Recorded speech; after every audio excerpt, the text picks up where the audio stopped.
I'm going to say this is a photo of a Band-Aid box that was put in a suitcase 80 years ago.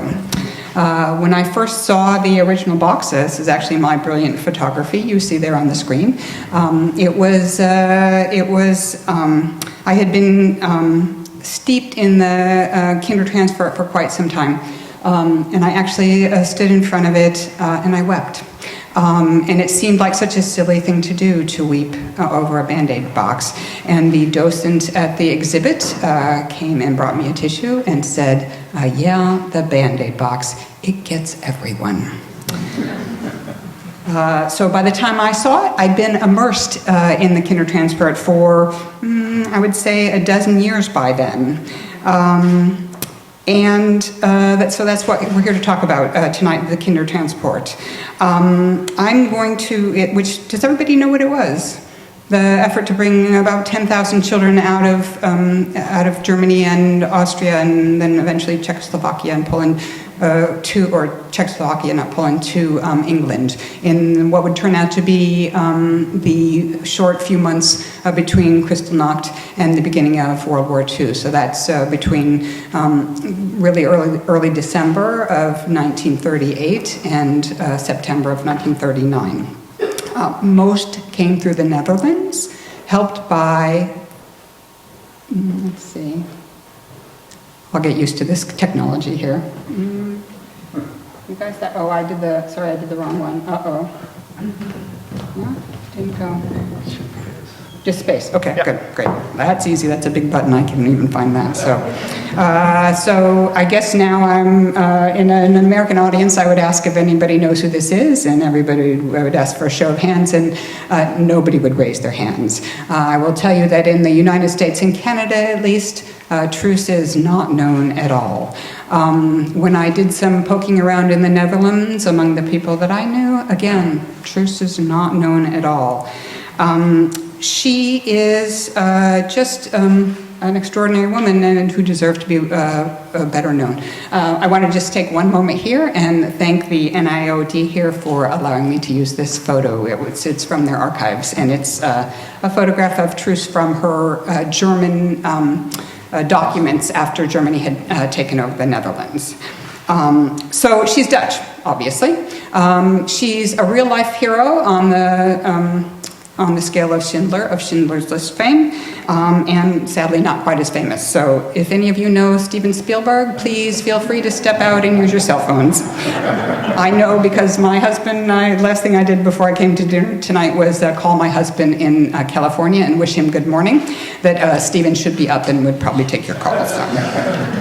I'm going to speak for just a few minutes about the Kindertransport and Truus and how the novel came to be, and then I'm just really honored to be in conversation with Ronald Leopold. I truly am daunted, so he's promised not to ask me anything too hard.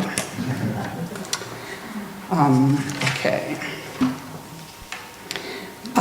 In one of the pieces, I like to research who is interviewing me, and so I took a poke online to learn a little bit more about Mr. Leopold. And in something he wrote called History in the Here and Now, he said that Otto Frank believed in learning lessons from history rather than learning history lessons.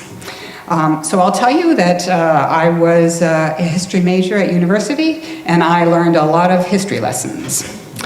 And just to be clear, unlike some people in my country, I very strongly believe in the value of facts. Just get that on the table.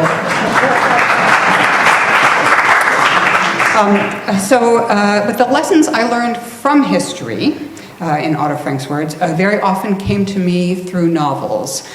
So, for example, I know so much about what I know about the Holocaust from Elie Wiesel's novels.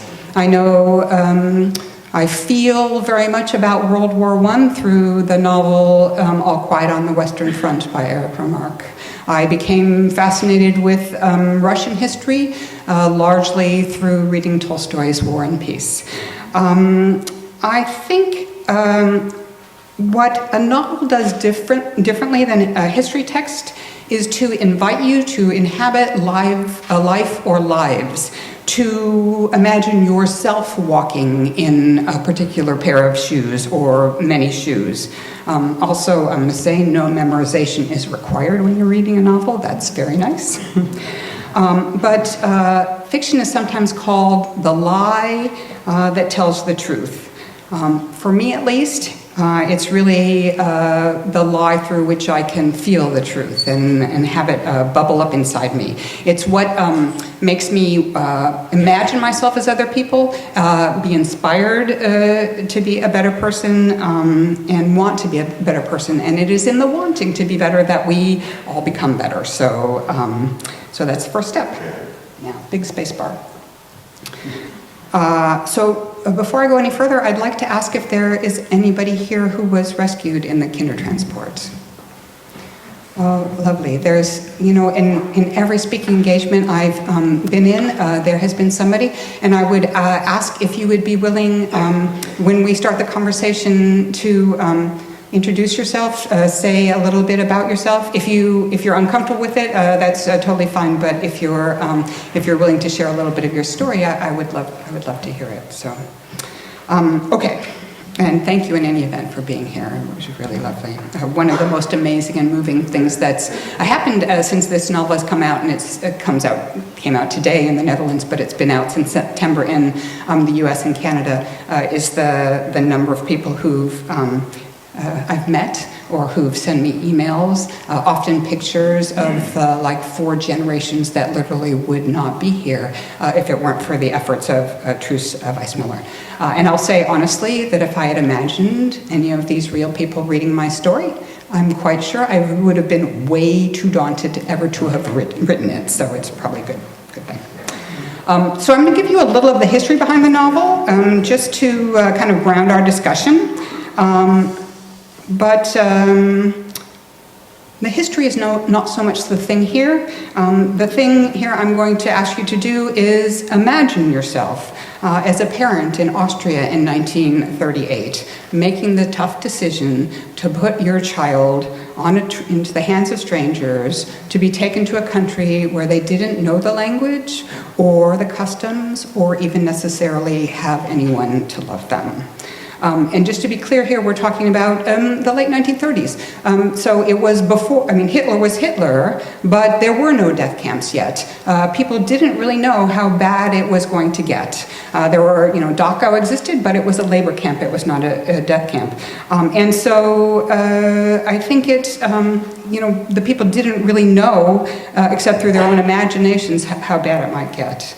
And I'm going to ask you to imagine yourself as one of those children, and then to ask you to imagine yourself as somebody who would step up to help them, even though you didn't know them, in the way that Truus Wijsmuller did. And the reason I want to ask you that is for the same reason that Otto Frank suggested, the importance of learning from history, so that you can see it in the headlights, and so that we can prevent it from happening again. I'm going to play a really short 1-minute video that we put together for the book. It provides a little introduction to the book, but the main reason I want you to see it is because it has some of the real footage from the Kindertransports, and it's in a form that has been improved so that restored so that it looks nicer than what you'll find online. So.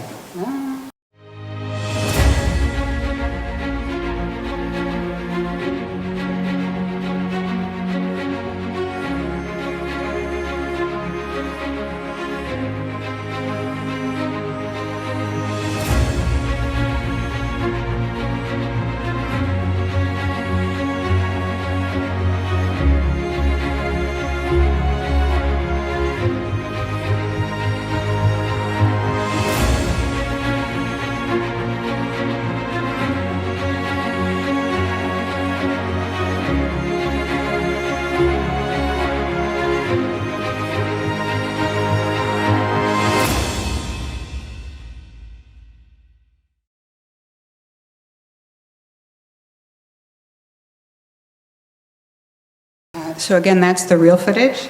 That mother waving goodbye is a real mother waving goodbye to her child.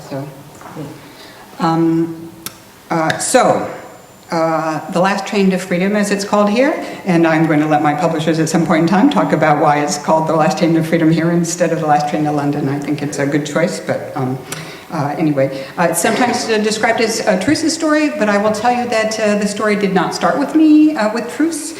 The story started for me well over a decade ago when my usually chatty, then 15-year-old son came home troublingly silent. He's the kind of kid who would ride his bicycle down this street singing. All the neighbors, knew when he was coming home. But it turned out, after I said, Nick, what's going on? Are you okay? He said, yeah, I'm fine. It turned out he had just come back from interviewing somebody who had been separated from her family when she was 9 years old. A director that he was working with had the idea that some of his kids could research and write about the Kindertransport, and in that process they were interviewing a few people. I will tell you that I was a history major in college, and I specialized in World War II, and I had never heard about the Kindertransport. So this was my introduction to it, and it broke my heart, just the mere idea that my son learned about this without having me there to help him understand it. So, just even beginning to imagine being one of those parents actually was a bit overwhelming. Just really hard to understand. The children sent to safety in England were, as you may know, primarily Jewish, not exclusively, but primarily Jewish, also resistors. The effort was organized by Jewish leaders in Britain, including this man, whose name is Norman Bentwich.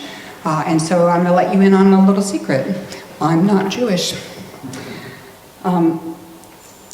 It was hard for me to imagine that this was my story until I stumbled upon your countrywoman, Truus Wijsmuller, who I didn't even know existed a decade ago when I began, 12 years ago when I began that research. Even armed with her name, I could find very little about her online, and certainly almost nothing in English. I'll tell you that now, if you pulled out your little phone and did a Google search for her, it would return 12,000 results, which seems like a whole lot. But I'll tell you that if you Google Meg Waite Clayton, you will find over 500,000 results. And I'm just going to tell you, that's wrong. If there is somebody who is, the two of us who's more interesting, certainly Truus is a million times more interesting than I am and deserves to be much better known. I'll tell you that when I started this research, it turns out you can do this on Google, see what was available at the time. When I started researching the Kindertransport, the number of results that you would have gotten, would be 26. Only a few of which were in English. So after I did finally find her name, I found an entry about her in Righteous Among Nations, which, if you don't know, is an honor bestowed on Gentiles who helped save Jews during the war. And what that entry told me, it's just a few paragraphs, but one of the things it told me was that one of Truus's big advantages was that she was a non-Jew with access to the Nazi power structure. And so it made me stop and think, well, I'm not Jewish, but neither is Truus. And if she could go to such lengths to save people, maybe I could at least just try to write about it. That seems nice. So oddly, as daunting as Truus is, she was my way into imagining that I could tell the story. I will tell you, let you in on another secret you might have surmised already. I'm also not Dutch. That was a bit of a barrier to my research, and a little daunting as well, but I'll get into that in the process of the speech. I started writing this story where it started for me, with the children and their parents and their families. I surrounded myself with photos like this one, which I will tell you the U.S. Holocaust Memorial Museum calls Refugee Girl. And I used these photos to create my two teenage characters, Žofie-Helene and Stephan. By the time I started writing this, by the time I started, actually found Truus and actually started writing the book, I had been reading interviews, listening to interviews, watching interviews from the real Kinder for a decade. So I was very steeped in the children's stories, and it just kind of came. I will tell you, you note that I just said my characters are teenagers, and this is not a teenager. She's also not the same nationality, religion, or even hair color as my Žofie-Helene. But when I first saw this photo, just the love for the girl in it poured out to me. I didn't know who she was the full time I was writing the novel. After I'd finished the novel and it was bought and actually printed, I went searching to see who she is, and I will tell you that she turns out to be Helga Kreiner. She's from Berlin, and she was on the first Kindertransport ever, which came from Berlin, and that was on December 2nd, 1938. And I found that at the Bolnash collection at Kenyon College, and I always like to acknowledge, sources that give me information. So, I also kept this photograph next to me, this boy, as I wrote Stephan. I don't suppose it'll say too much to say that my two teenage characters might become sweet on each other. I only meant for them ever to be friends, but teenagers will be teenagers. So these children are based on literally hundreds of hours of research about the Kindertransport, but they don't actually exist anywhere but in my mind, on the page now, and hopefully, if I've done my job, in the mind of the readers of my novel. Again, I hope through this novel to help people feel what this moment in history is like. I hope to help us feel, not just learn, but take into our hearts what it means to close our borders to refugees, to close our hearts to people in need. I think especially at this moment in time, that's really important. And I also hope, and this is where Truus comes in, especially, to help us feel how amazingly how amazing really it is to act courageous and selfless. I will tell you, Atticus Finch, who is one of my favorite characters in one of my favorite novels, is called To Kill the Mockingbird, describes courage not as a man with a gun in his hand, but it's when you know you're licked before you begin, but you begin anyway and see it through no matter what. And in some ways, I think that's who Truus was. Somebody who must have, on some level, imagined that she might be licked from the very beginning, but always went to see it through. So, a lot of the research I did for the book was really fun, like this Ferris wheel in Prater Park, because if you're doing a book set in Vienna and you're going to have a scene on a Ferris wheel, of course you get to ride the Ferris wheel. I made Stephan's dad a chocolate maker, because if you write a story about a Viennese chocolate maker, then of course you get to taste any piece of Viennese chocolate that comes your way. And then of course you need the comparison of other kinds of chocolate as well. So actually the real reason I made Stephan's father a Viennese chocolate maker is because I wanted to show that the Jewish population in Vienna before the Anschluss was very integrated into Vienna society and very prosperous. And a chocolate maker was just kind of a fun, evocative way to do that. At the time of Hitler's rise, most of Vienna's financiers, lawyers, doctors, and journalists were Jewish. Hitler was just across the border, and anti-Semitism was on the rise everywhere, but here's the thing. At first, Hitler was a joke. Then, even after he was made Chancellor of Germany, people thought it was, some madness that surely would pass quickly. And for Viennese, he was on the other side of the border, and people had full lives. They had families, they had businesses. It was just impossible to imagine that madness would come across the border into their own lives and change their country and cost many of them their lives. So the change that occurred over literally years in Germany occurred over a very few months in Austria. When 1938 opened, Austria was a free and independent country. It was not part of Germany. Its Nazis were largely behind bars at that point in time. Then in March, Hitler invaded. In November, Kristallnacht, and that was it. So there are really great surprises whenever you research a novel, and that's always, one of the fun parts of researching a novel. It turns out, who knew, that there is, underneath Vienna, a fairly amazing underground world. Tunnels of various sorts, some natural, some man-made, some sewers, which, as you can imagine, are not that nice to visit.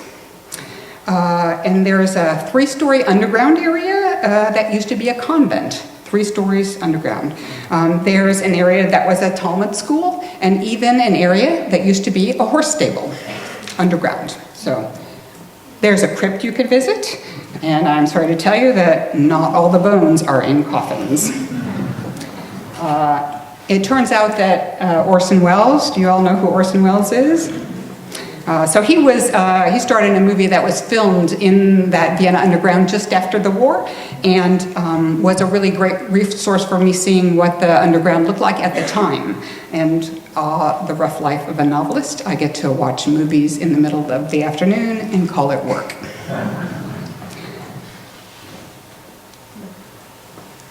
So in 1938, Hitler crosses the border and takes Austria. People in Vienna realize they need to leave. But by then, borders throughout the world were closing. Closing especially to Jews, whose passports Germany was soon stamping with the red J you see in the left-hand corner, adding Sarah for the women and Israel for the men, as if a whole people could be dismissed by a single name. At that point in time, Jews could leave Germany if they had someplace to go, but mostly they didn't. In case you think this sounds a little familiar, closing borders to people who seek refuge, I'll remind you again that I am American. And you might also like to know that one of the first tactics Hitler used to seize power was to discredit the press. He called them Lügenpresse, lying press, or sometimes, as you see here, a Jewish press. Which, he was right in Vienna. Half the press was Jewish before he marched in. So, after Hitler invaded Austria, desperate parents began running ads like these in the British papers. It says, "Urgent. Director of Viennese chocolate factory, whose circumstances are sadly depleted due to the political situation, is extremely anxious to place his son with refined and charitable family. Boy aged 10 is of bright and happy disposition." And every time I read that, I think about the parents who wrote that, and I try to imagine writing that ad for your own child. So, into this void of children in peril steps Truus Wijsmuller, again a Dutch woman who had been rescuing children from Nazi Germany, I think since 1933, but in small numbers. Those organizing the Kindertransport effort hoped to rescue thousands. I'll tell you that it was December of 2016, so 8 years after I began researching the Kindertransports, just learning about them, before I came upon this notice, for me, very conveniently published in English, of a sort of biography of Truus. Despite this notice being in English, the book was only ever published in Dutch, was by then 50 years out of print, with no copies for sale anywhere in the world, and only about 6 copies in the United States. The closest to me, I'm in California, was in Minnesota, which, if you don't know U.S. geography, is 2,000 miles away. It was a book I was it was a story that I was researching. I didn't even know it would be a book. I had no way of knowing that there would be anything in this book, and even if there was anything in this book, since I don't speak Dutch, it would have been very hard for me to do much with it. But it turned out, conveniently for me, that my older son's college across the country in Boston had a copy. They would only give me a few pages of it because of US copyright laws. And it was, again, it's in Dutch. I don't speak Dutch. So my son got me this table of contents, and I ran it through Google Translate, which was then not very good, I will tell you. But it did give me some sense of what the chapters were about. I Google translated it and guessed which pages might be helpful for me. The pages turned out to be in Dutch and German, which was truly a challenge for the amazing translation team of Google Translate and Meg Waite Clayton. But those pages included a short passage about one of the major obstacles to Truus helping children escape a Nazi-occupied Vienna, which was the German men in charge of Vienna. I'll tell you, he's here with his wife, Vera. He has kids. He loved his mother. Seen from a lot of angles, he looks like sort of a regular guy. But he is, of course, does everybody know? Adolf Eichmann, the man who would several years later devise the final solution. And that's who she had to face down to bring children out of Vienna. The American writer, and it's a pretty extraordinary scene even in the short version of it that appears in her book, which is called No Time for Tears, in the English translation. The American writer Toni Morrison said, if there's a book you want to read, but it hasn't been written yet, then you must write it. I sure wanted to read this story, but it had been written only in that short passage in Dutch and it was not available to anybody in the English-speaking world. So I enlisted a Dutch friend to find and get me a copy of Truus's book, No Time for Tears. I translated it paragraph by paragraph with a little help from my friend. Her name is Mariel Sark. It's a kind of a funny, meandering book. Basically, it seems like a journalist went to interview her for a couple of days and then transcribed the interview and shaped it up a little bit. I think it's easier to read if you know her story than if you don't yet know her story, certainly for somebody who is not Dutch, I think it was. But it provided some amazingly wonderful details and as importantly, or more importantly, a sense of what a charming, forceful, clever, amazing woman Truus was. So I'll tell you that many of the details I found in researching the novel were sad, like the stuffed animals that even some older children brought with them on the transports. Many of the children carried this German to English dictionary in hopes of being able to communicate in this strange new country. And one of the most heartbreaking things I learned of the very few children who were reunited with their parents after the war, some no longer spoke German to parents who only spoke German. There are stories of, I heard last night, a story of a man who was taken out of Austria and ended up in hiding in Belgium. He was taken from Austria when he was 6, and by the time his mother came to get him, he was 12, and he didn't really know his mother. He only knew the woman who had given him shelter for all of his years, and he said he didn't want to go with his mother. He wanted to stay with, the woman's name was Martha, and his mother made the tough decision to give up her child again, to let him stay with the mother he knew. So I got that. Anyway, but I will tell you that despite the sadness in this story, the whole story is truly inspiring, uplifting, and the reason for that is Truus and the risk that selfless people like her took to help strangers. And I feel so strongly that we need more of that in this world we live in today. I'm truly humbled by the response of the novel. It's already a bestseller in English in the United States and Canada, and as was said, it's coming in 19 languages. It's based on Truus's story and that of the children and their families, but as I wrote it, I held in my heart the silence of my own son that day that he came home and told me about the Kindertransports. I hope it does them all justice and that Truus will inspire readers as surely as she inspires me. Tell us a little bit more about this moment that your son comes home from and the way you described him as usually a very, lively child, and all of a sudden he fell silent. And the story of the Kindertransport to come back, but it is also linked, as I understand, to a refugee child in the United States in his class. So first, how, you said you didn't know about the Kindertransport yourself, being a teacher. How well known is the story of the Kindertransport in general in the United States, you would say? I would say almost not at all. I usually start my presentations there by asking for a show of hands. I'll do it here. How many of you knew about the Kindertransport before, recently? So most everybody, but not everybody. So when I ask that question in the United States, I get almost no hands. I was doing an event in Chicago, and somebody asked me, so it was kind of the first question, so there have been so many books about the Holocaust, and we all know about the Kindertransport, and why another book? And so I said, to the group, how many people in the group are Jewish? It was, maybe about this size of group, and 6 people raised their hand. And I said, in a show of hands, how many people know about the Kindertransport? And 4 people raised their hands. And I said, that's why this book, because even though we know a lot about the Holocaust, we know about Auschwitz, we know much of the world has never heard of the Kindertransports, much as I had never heard of them. And how did it start?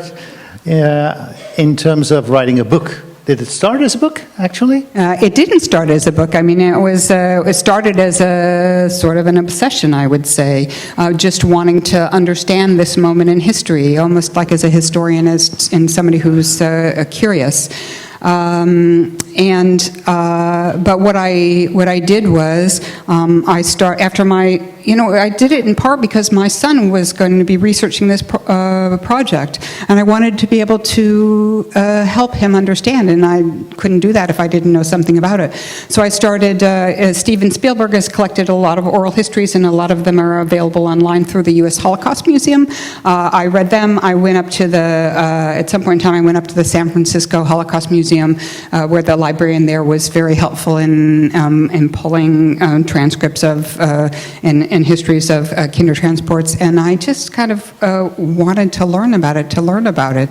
And it truly was not until I found Truus that I began to imagine it would be my story. One thing that happened is my son, he and his theater group did 4 interviews, and then his director, who was helping, they were going to write a play about it. They were going to research and write a play about it. They did 4 interviews of the original Kinder, and then the director was diagnosed with stomach cancer and died, and the project kind of fell apart. And then many years later, when I began to think maybe I would do a book, I had not yet seen the interviews that my son had done. And I went to his co-director, the man's name is Michael's co-director, and asked if I could just see those interviews. It was hard to watch them because my son is the one who's asking the questions, but she said, when I went to ask her about it, she said, I promised Michael on his deathbed that I would do something with that project. And she said, I've never been able to, and she was at the time dying herself. And so she kind of put it in my hands. And so it became, not just a responsibility to do the story to make Truus known, but also a responsibility to honor Michael's deathbed wish. So I'm so happy to be here. Thank you.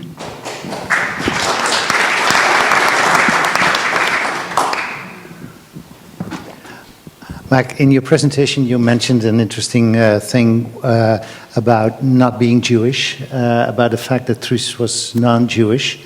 And I read in one of the interviews with you, you said, I was reluctant to touch upon a topic that is so much Jewish as the Kindertransport.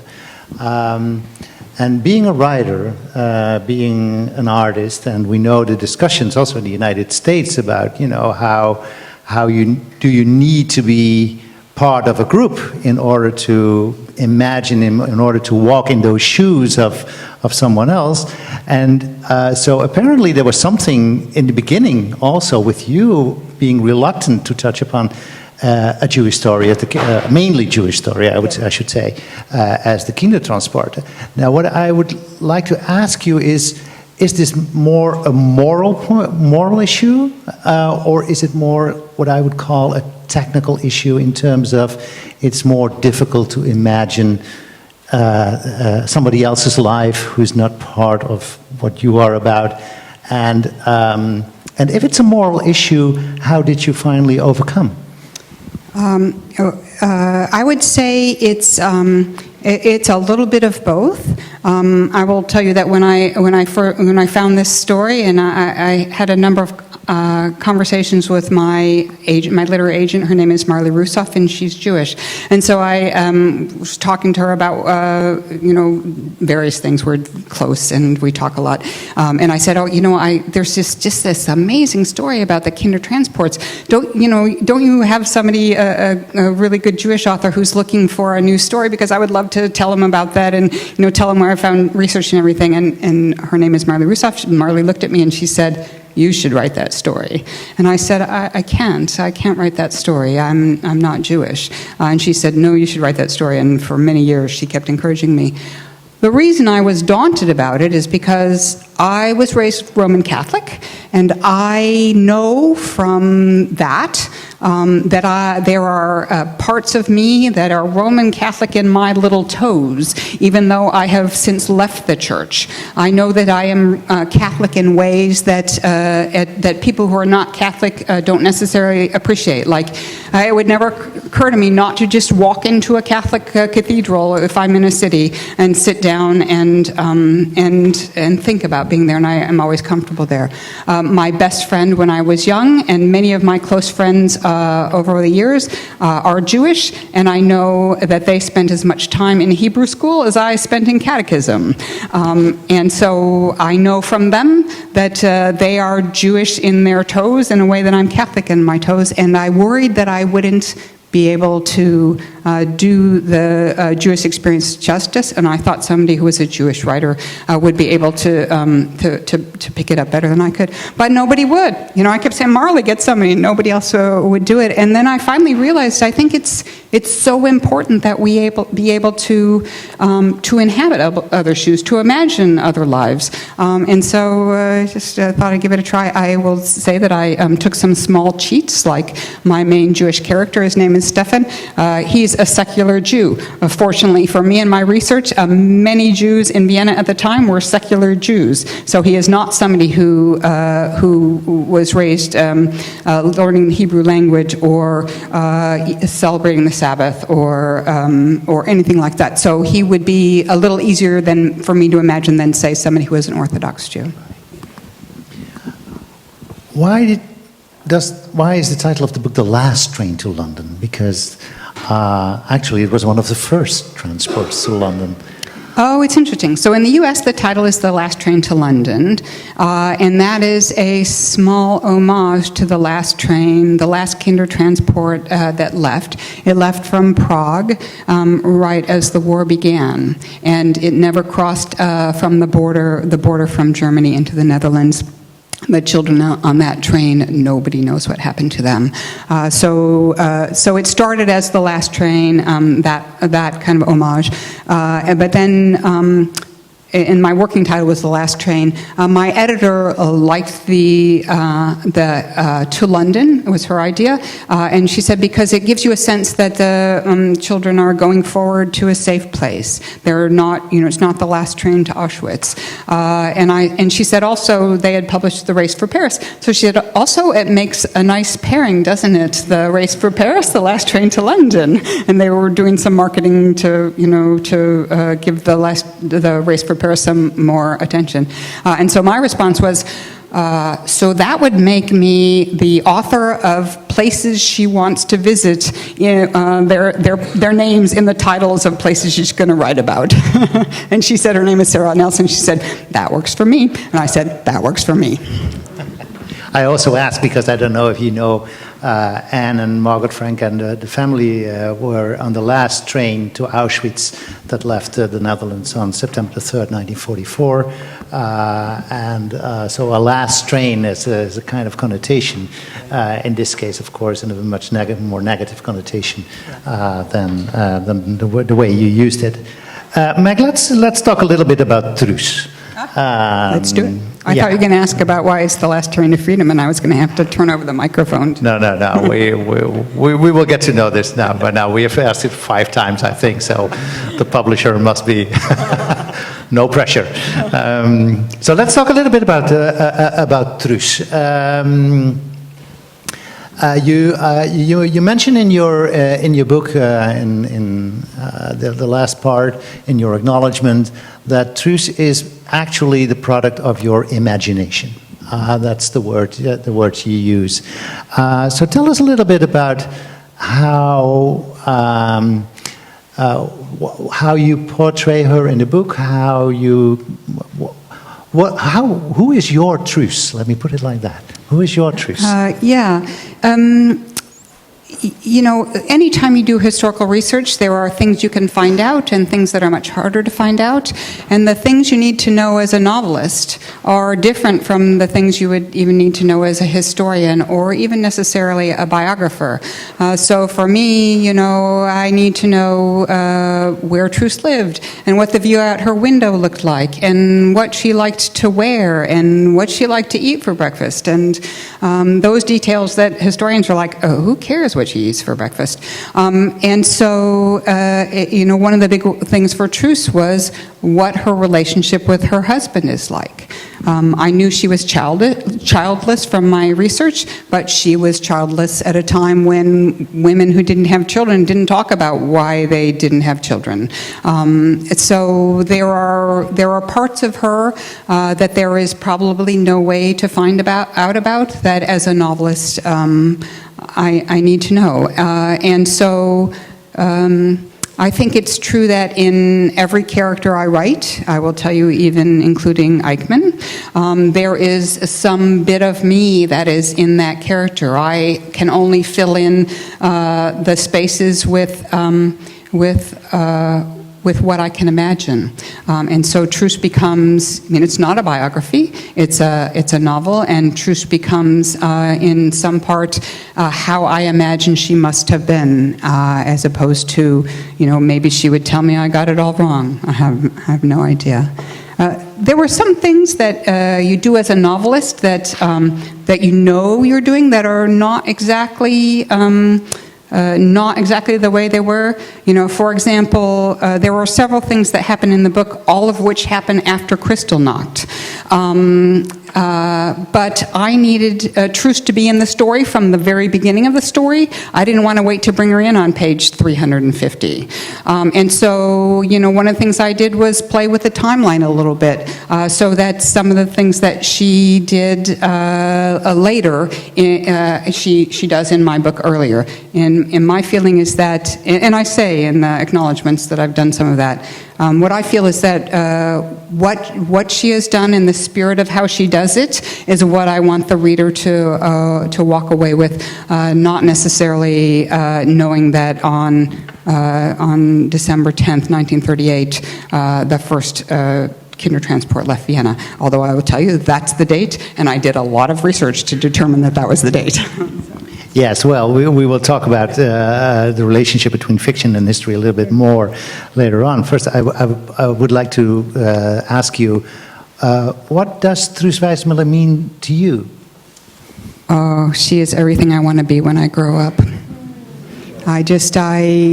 I think she's extraordinary. I think she is who I desperately hope I would be if that were the situation I found myself in, and who I very much fear I would not be able to live up to being. So I think she's the kind of person we should all aspire to be. So, is she a role model?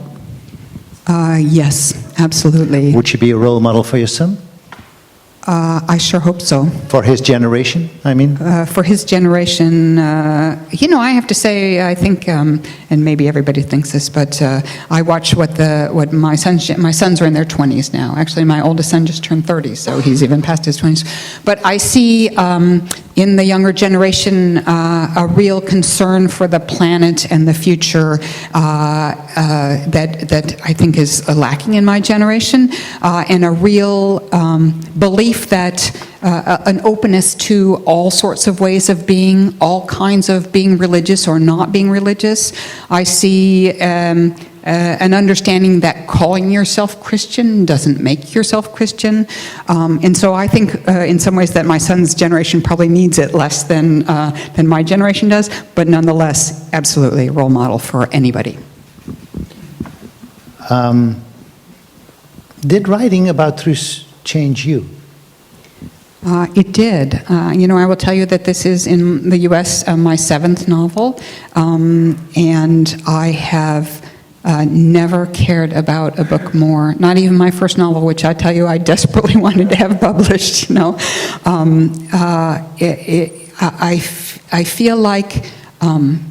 I feel like at this moment in history, we all need to be aware of what's going on around us. We all need to, I feel it's very important for me at least, to stand up and say what I believe in, stand up and say when I think something is wrong, and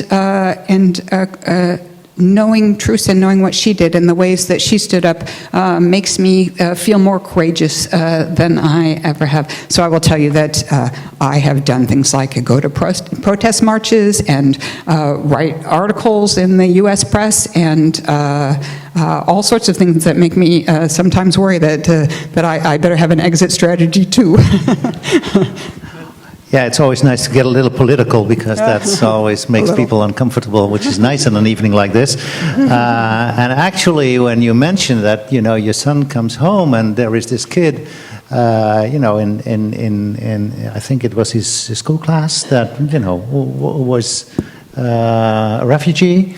No, the person he interviewed was actually somebody who had been rescued on the Kindertransport. So she was in her 80s or 90s at the time, and so he interviewed her. Yeah. But I would like to make a reference to this current situation in the United States, only for a short period of time, don't get worried.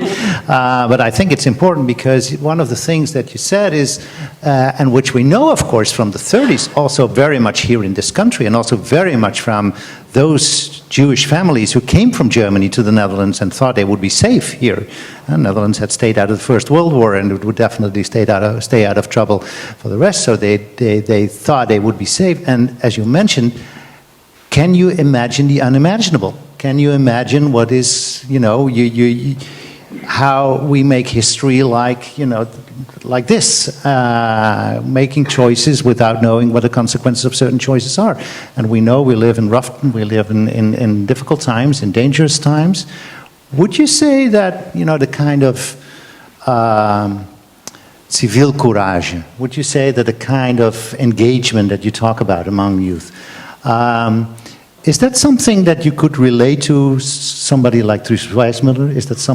Would it be someone who, would you dare to compare the situations? The situation in the 30s. Yes, I would absolutely. And the current situation in the United States. I thought you were asking me if I would compare. I was going to say I don't know that I would compare anybody to Truus because she's so courageous. But the situation, absolutely. I think. Again, I live in the United States, and I think we don't imagine how bad things can get. I think you watch the rise of the far right around the world, and we don't imagine how bad it could get in the same way that it's like watching history replay itself, and it does. It terrifies me. And what does it mean? What would be the message of Truus Wijsmuller to us when you look at this situation and we are living in times that we don't know what will happen next? When you look back now, 10 years ago, I mean, you wouldn't imagine that we would be at this point in time where we stand. I mean, that's so. What do you have any hope or a message connected to this book in this sense? Yeah, I will say that there's a line in the book that Žofie-Helene is the teenage girl character, and she happens to be a math prodigy, and she is very fascinated with numbers. But she says at one point in time, early in the book, 1 is always greater than 0, and what she means at that point in time is she's just made her first friend, and one friend is sure better than no friends. But it's also a saying that her father said to her father, who is a journalist, a fictional journalist, but nonetheless a journalist who was killed in the Night of Long Knives, which was, I don't know if you know, but Hitler went through and had a lot of people murdered, including a lot of press, all on one night. But the saying in the book, 1 is always greater than 0, goes on to mean the difference one person can make. And I think sometimes we look at the situation in the world, and when we think, what can we do? And maybe one person like Truus can make a huge difference. Maybe one person only makes a small difference. But if you have a whole lot of one peoples being the one person that they can be, that can add up to real power. So I think that is the message of the book, that you need to do the things that you can do, and not worry about whether they're going to work or not. Just do them and hope that everybody joins in and it makes a difference. It must also touch upon the decision parents made in order to send their children to an unknown destination, not knowing what would happen to them, not knowing what would happen to the children, but also not knowing what would happen, in this case in Vienna, what would happen to them. But there was a sense of we need to take this decision, heartbreaking as it is, as we could also see from the pictures. Could you imagine, that, let's say, tomorrow at the front page of the New York Times, we see one of these pictures and one of the pictures taken at the Mexican border now? I do. I think, And if so, what would you think about that? Yeah. So I will tell you that I understand that the issue of immigration can be a very difficult issue, but there is no scenario whatsoever in which it's okay to put children in cages. I really think that there is no situation where it is appropriate to forcibly separate parents from their children. I mean, in this circumstance, the parents made the choice to send their children. I think, if you read it all about the Kindertransport, there's a question, why only the children? Why didn't people take the parents as well? But I think the parallels are horribly apt, yeah. That's, I think, part of the reason. I'll tell you that when the book sold in the United States, there was quite a bit of interest in it, and one of the reasons I went with Sarah Nelson at HarperCollins is because she felt the same way as I did. She felt this is a story that needs to be told now because of what's happening in our country now, and so we're going to publish it as fast as we can. And she said at the time, the fastest we can do it is November, the first week in November. So that's when it's going to be published. And then she came back a little later and said, the head of marketing says we can actually publish it in September. I said, can we? And she said, I don't know, but we're going to. Actually, I don't know if you know that, but a couple of years ago, there was such a front page on the New York Times when Nicholas Kristof, one of the contributors to the New York Times, wrote a piece called "Anne Frank Today is a Syrian Girl." Yes. And it sparked a lot of criticism as well, actually, from son of a survivor who said, how do you dare to compare my mother, a Holocaust survivor, to a Syrian girl? Which is actually, I think, a very difficult, interesting, sensitive discussion, because we used to refer to history when it comes to these kind of issues, and nevertheless sometimes these comparisons are completely out of place and sometimes very, very difficult. So There's, and of course, also the recent comparisons between concentration camps. The use of the term concentration camps referring to the situation at the Mexican border sparked the same kind of criticism in the United States when it came from a member of Congress, actually. So I will say about that, I totally agree with you there. I think to compare anything to the Holocaust is I'm not sure that we've seen anything quite that horrible yet. So I was only speaking to the Kindertransport effort and what we're doing at our border now. I would like to touch upon one more topic, which is the relationship between actually how fiction connects to history, or how history connects to fiction, with the Holocaust as a backdrop, because we know that history is one thing. Holocaust in the context of Holocaust denial is quite another thing, and getting facts straight, etc. So, as it was also presented here in one of the screens, this story is based on the history of the Kindertransport you mentioned in your presentation. You also wrote about in your book that it's a product of your imagination.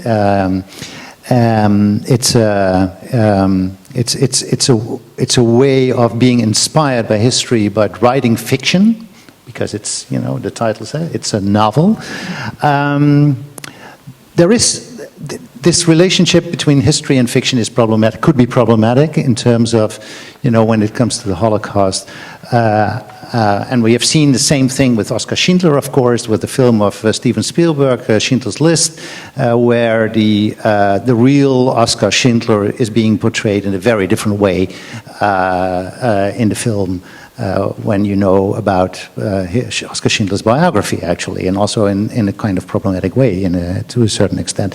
So I would like to ask you to say a few words about how you dealt with this issue of using history into fiction, into this book, the kind of moral issues you faced with doing that, and how the kind of liberties you took in order to write a novel, in order to write fiction based on a history connected to the Holocaust. So again, as I said, facts truly matter to me. I care very much about them. I am nonetheless a writer of fiction, not a writer of nonfiction. But I do feel it's very important, especially when you're using a real person, to do everything you can to deliver that person as the actual person they were. It's part of the reason that my children, my fictional children, are purely fictional. They are not based on any person in particular. They are based on a lot of research from a lot of different stories. One of the benefits of that is you can pick and choose the things that are the most evocative, that bring the experience the most alive to the reader's mind. So with a real person like Truus, I could have put in a fake person, but that would have been even less real, because Truus was really the person who organized all this, and I felt that would have been an injustice to her. So what I did was gather as much as I could about her, take that all into my heart, and try to deliver her as well as I could. The real history is even sometimes difficult to button down. I was literally trying to find out when the first Kindertransport left Vienna, because I had Truus's account, which has her taking the train on a Saturday, the Sabbath, which is very evocative to a novelist, I will tell you. But both the New York Times and the Times of London have these little bitty prints, they're obviously come from the same stringer, that say that train left on Monday. Monday was the day that Truus herself has, in her book, has her first meeting with Eichmann. So that would mean she took out a train of children on the same day as she first met Eichmann. So I contacted the U.S. Holocaust Museum. The historian there said, I'm sorry, we don't know. She referred me to somebody at the Kindertransport Association in the United States who said, I'm sorry, we don't know.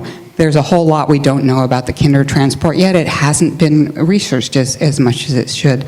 I will tell you that I found eventually a journal that was kept, it was like a calendar of one of the boys who was on that first train, and it has him leaving on the Saturday. So Truus was right, and the New York Times and the Times of London, I'm sorry to tell you, were wrong. A little bit of fake news anyway, so...